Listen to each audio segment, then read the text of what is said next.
All right, everyone ready for another deep dive? Always.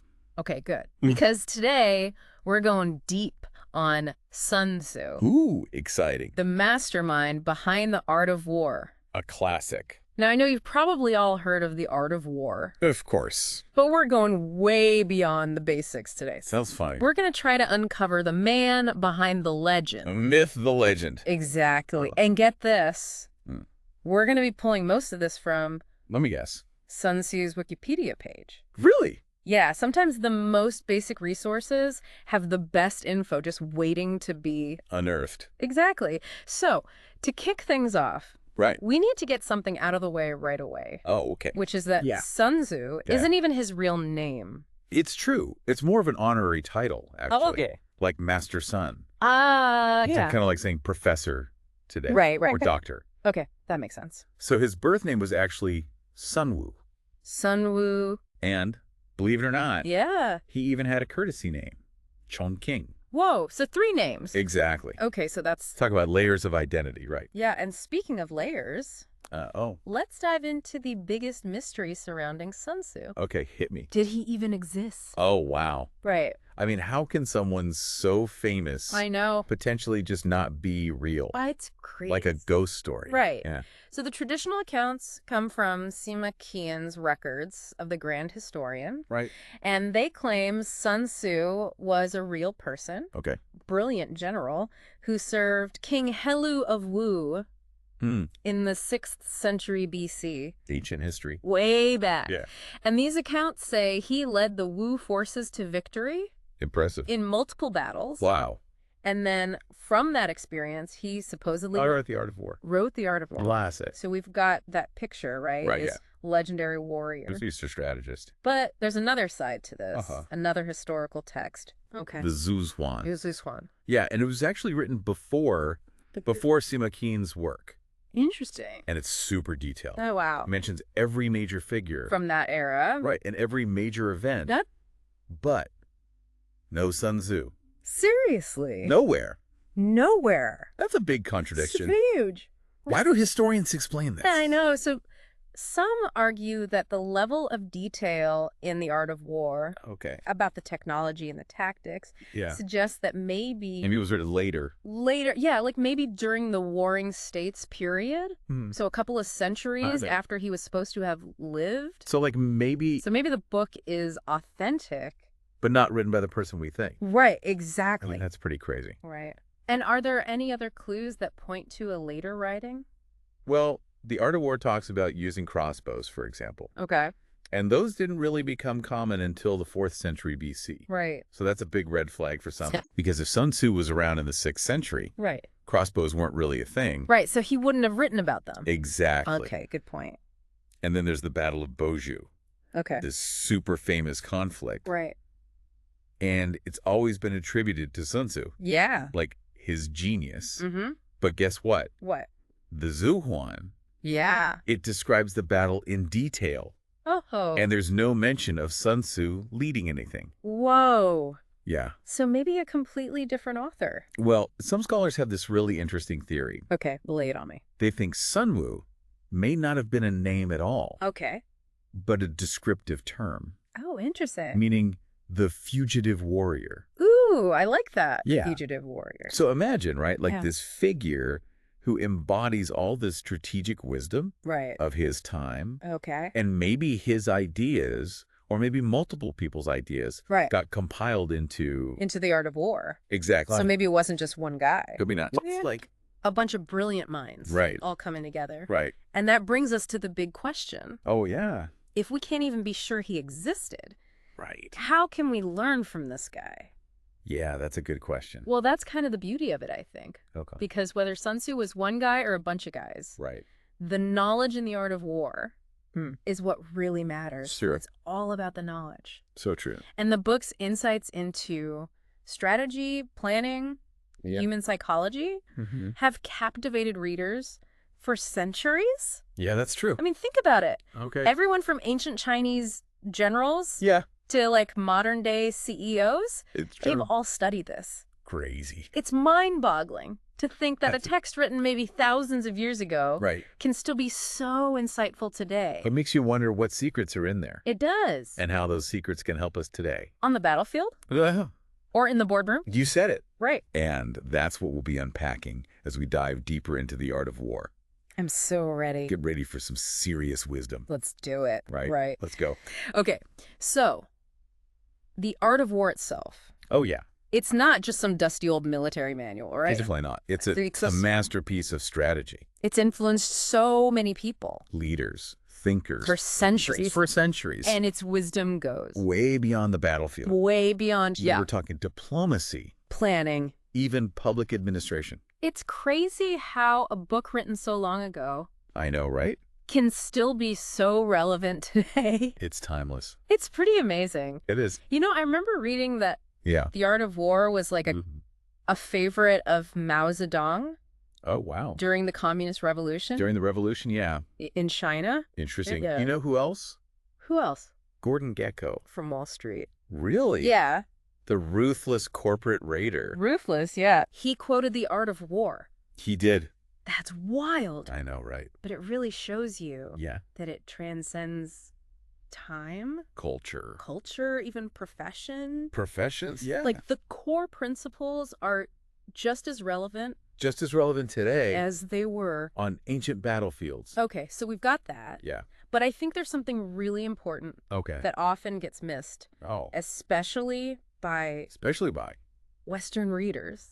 What's that? Which is that the art of war isn't just about brute force. Yeah, and military tactics. Right, there's more to it. So tell me more about this hidden side of the art of war. One of the most interesting things, I think, is its emphasis on diplomacy. Yeah, and like cultivating relationships. Okay. Because Sun Tzu, he believed that the greatest victory is one that's achieved without fighting. So it's not about glorifying violence. Right. It's about achieving your goals with minimal bloodshed. Minimal bloodshed, yeah. That's pretty profound. It is. Especially for a book about warfare. Yeah. I mean, it's not what you'd expect. True mastery, he says, lies in it. Outmaneuvering your opponent so they don't even want to fight you. Exactly. And that's where I think the influence of Taoist philosophy comes in. Oh, interesting. Right. Because the text is full of these subtle references to Taoist principles. See, like balance, harmony, change, that kind of thing. Absolutely. So, like, the idea of wu wei. Oh, wu wei. Non-action. Non-action, right. It's central to his whole strategy. So it's not about being passive. No. It's about acting effortlessly. Acting effortlessly, yeah. In harmony with things. In harmony, yeah. Like the natural flow of events. Almost like a judo master, right? Oh, yeah. Redirecting their opponent's force. Instead of meeting it head on. Not head on. Leveraging. Leverage, yeah. Your understanding. Right. Not the situation. Your opponent. Your opponent, yeah. And even yourself. To achieve victory. Without unnecessary force. Yes, exactly. This is blowing my mind. I know, right? It's so cool. It's so relevant. It's like a blueprint. It is, yeah. For navigating anything. Any challenge, yeah. Wow. And you know what? Speaking of hidden treasures. Oh, you've got a story. I do. I love these stories. Let's talk about this incredible archaeological discovery that really changed how we understand. Changed how we understand the art of war. Okay. So in 1972, construction workers in China, they stumbled upon the Yinquishan Han tombs. The Yinquishan Han tombs. Yeah. What's in there? Inside, they found all these ancient texts written on bamboo slips. Whoa. Cool. Including a remarkably well-preserved copy of The Art of War. No way. Yes. That's like finding a lost scroll.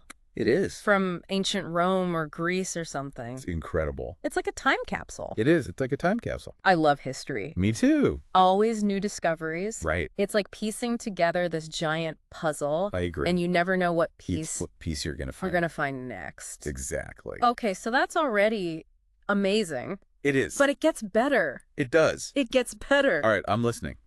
Because the Yinquishan discovery wasn't just about finding an old copy of The Art of War. Right. They also found a text called Military Methods. Military Methods. Yeah.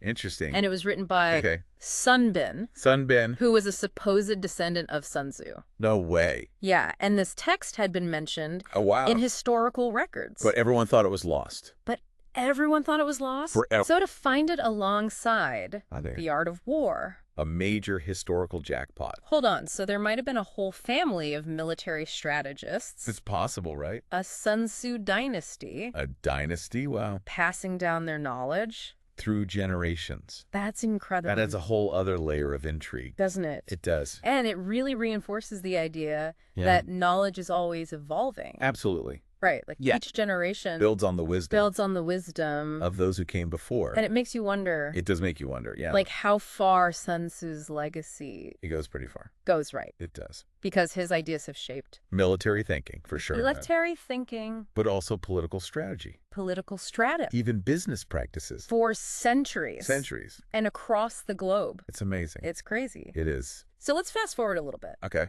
How has Sun Tzu impacted the world outside of ancient China?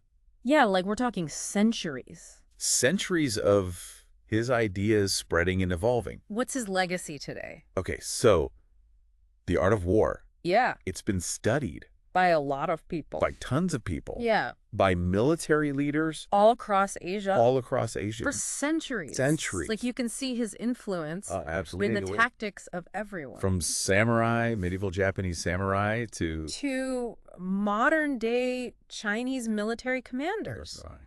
So his ideas, they've literally shaped the course of history. They really have. That's insane. It's incredible. Okay, but what about today? Oh, today. Like, what's his impact on the modern world? That's where it gets really interesting. Okay. Because in recent decades, The Art of War has had like a surge in popularity.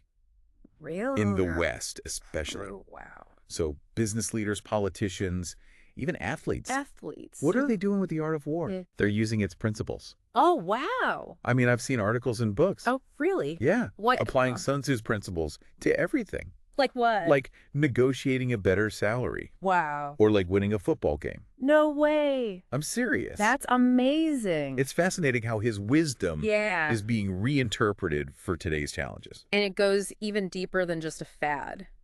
It does. Right. It does. Because Mark McNeely, in his book, Sun Tzu and the Art of Modern Warfare, he argues that understanding Sun Tzu is key to understanding China's rise as a global superpower. Oh, that's a good point. Right. Yeah. So thousands of years old. Thousands of years old. Yeah. Could be helping to shape international relations today. It's pretty powerful, right? That's a powerful thought. It is. So what does it all mean for us? Right. Why should we care? Why should we care? About this ancient Chinese strategist. Yeah. Yeah. And his book on warfare. It seems so. Distant from our everyday lives. Distant, yeah. So, Sun Tzu's teachings, they offer a timeless framework for thinking strategically. About anything. About any challenge, yeah. So, whether you're negotiating a business deal. Leading a team. Just trying to make better decisions. The Art of War can help. So it's not just about winning battles. No, it's about winning in life. Winning in life, yeah. Whatever that means for each of us. Exactly. I love that. It makes you think. It does. About how we approach challenges. Absolutely. And it all comes back to this one central question. Ooh, lay it on me. If Sun Tzu might not have even existed. Right. Does that diminish the value of his teachings? That's a tough one. It is, right. It's like asking if Shakespeare's plays. Oh, yeah. Would be any less brilliant. Right. If we found out he wasn't a real person. It's a good analogy. It's a question each of us has to answer for ourselves. Each reader? But I think it comes down to this. Okay. The power of an idea lies in its ability to inspire. To inspire. To challenge our thinking. To challenge us, yeah. And to guide our actions. Absolutely. And whether Sun Tzu was a real person or a myth. It doesn't matter. The impact. The impact is undeniable. It is undeniable. The Art of War has profoundly shaped our world. So we've explored this enigmatic figure of Sun Tzu. And we've delved into the world. The world of the Art of War. And we've uncovered all these layers of history. And debate. It's It's really amazing. And it all started from just one Wikipedia page. One Wikipedia page. Did you see knowledge is everywhere? It is. Just waiting to be discovered. It's like we unearthed a hidden treasure trove. We did. Of information. We did. That was right there in front of us the whole time. Right under our noses. And I hope our listeners are feeling inspired. To keep exploring. To keep exploring. Oh, absolutely. If you're feeling that curiosity sparked, definitely check out The Art of War. Read it for yourself. You might be surprised. You might be surprised. How relevant. How relevant it is. To your life. To your life. Even if you're not planning to conquer any armies. Right. Anytime soon. Exactly. And never know. You never know when you might need to outmaneuver. A tricky opponent. A tricky opponent, yeah. In a boardroom. In a boardroom. Or a political debate. Or just trying to get the best deal on a new car. Exactly. The principles of strategic thinking are universal. They are. And timeless. Absolutely. And who knows? You might discover some hidden talents for strategy. You might. You never knew you had. That's a great thought. Now that's a thought-provoking idea. But before we wrap things up, let's leave our listeners with one final question. Thought-provoking question. To ponder. To ponder. Yeah. Here it is. If Sun Tzu's historicity is uncertain, does that diminish the value of his teachings? Whoa. It's a big question. That's a deep one. It is. That's why I love these deep dives. Me too. We're not just giving you information. No. We're encouraging you. To think critically. To think critically. But to come to your own conclusions. So, as you continue to explore Sun Tzu and The Art of War, remember, knowledge is a journey. Knowledge is a journey. Not a destination. And the best insights are often found in the spaces between the lines. Beautifully said. Thank you. So, we're going to wrap up our deep dive into the world of Sun Tzu. We've got links to all of our sources in the show notes. It's out. So you can continue exploring Sun Tzu's enduring legacy. And hey, maybe you'll even be inspired to apply a little Sun Tzu wisdom to your own life. You never know. After all, who couldn't use a little strategic advantage these days? Who couldn't? Right. But before we go, yes, I want to make sure we touch on one more thing. Okay, so what's this overlooked aspect of The Art of War? Well, you know how we often focus on the strategic brilliance? Yeah, the cunning, the tactics. It's not exactly a book you associate with warm fuzzies. Right, but The Art of War also really emphasizes morality. Right. Compassion. Hold on. Compassion. Yeah. In The Art of War, I always pictured Sun Tzu as like a ruthless general. Yeah, like a warlord. Focused only on winning. Right. But there's a lot more to it than that. Okay, I'm intrigued. Sun Tzu, he stressed. Yeah. Minimizing casualties. Treating prisoners with respect. Wow. Even showing mercy. Really? Yeah, because in his view, true victory isn't just about defeating your enemy. Right, it's about creating a more stable world. A more harmonious world. Right, so it's not enough to just crush your opponent. Exactly. You need to think about the long term. The long game, yeah. So Sun Tzu was advocating for a more humane approach to conflict. I think so, yeah. That's pretty amazing. He understood that lasting victory requires a balance of strength. And compassion. I like to think of it like a skilled surgeon. Yeah, right? okay. They use their expertise not just to cut, but also to heal. Wow, that's a really good analogy. So even in conflict, there's room for empathy and understanding. It's a good reminder for today's world. It is. Where things feel so divided. And chaotic, It can be easy to fall into that us versus them mentality. Exactly. But Sun Tzu reminds us. Even in the face of adversity, we have a choice. A choice. To take a more enlightened path. That's powerful. It is. So Sun Tzu's not just about winning. He's about winning with integrity. He teaches us that strategy isn't just about battles in boardrooms. Right. It's about navigating the complexities of life itself. Right. Using our intelligence. Our creativity. And our compassion. To create a better world. Man, The Art of War really is so much more than just a military treatise. It really is a guide to life. So we've come to the end of our deep dive today. Into the world of Sun Tzu. We've covered so much. We have. And it's incredible how much we learned from just one Wikipedia page. You never know where you'll find these insights. Truly. So keep exploring, everyone. Keep asking questions. And keep diving deep. Into the world around you. Couldn't have said it better myself. If you want to keep learning, we've got links to all our sources in the show notes. Definitely check those out. And until next time. Yes. Remember, Sun Tzu's wisdom. Okay. Strive to be strategic and compassionate. Because true greatness lies in that balance. It does. That's a great note to end on. Thanks for joining us. Thanks for joining us on this deep dive, everyone. And we'll see you next time. See you next time.